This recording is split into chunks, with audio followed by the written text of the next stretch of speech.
take a look at that code. And this time I'm going to start with a clean slate here. Actually, I think I'm going to keep my while so we can compare those. So this is the while loop, and I'm going to do the do while up here. So I'm going to say do the following. Okay, so we're going to go console.log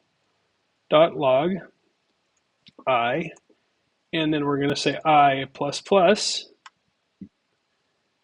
and we're going to say while, and we give it the condition while I is less than 10.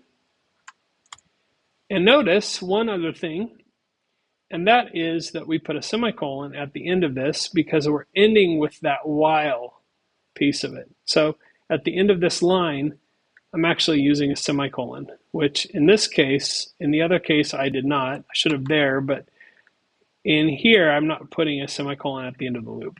But because of the structure of this, I actually am. And then I need to do one more thing, which is the initialization. Let I equal 0. Okay, so if I run that in my browser, there we go, 0 through 9, just like we expected. But here's an interesting thing. If I set it to I equals 1,000,000, obviously I is not less than 10. Let's run that.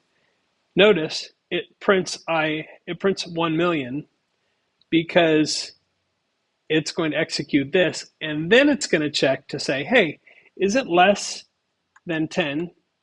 And if it is, then it will go back to the do, and it will execute that loop multiple times. But a do while loop, that's the key difference, is that the code inside the loop gets executed at least one time.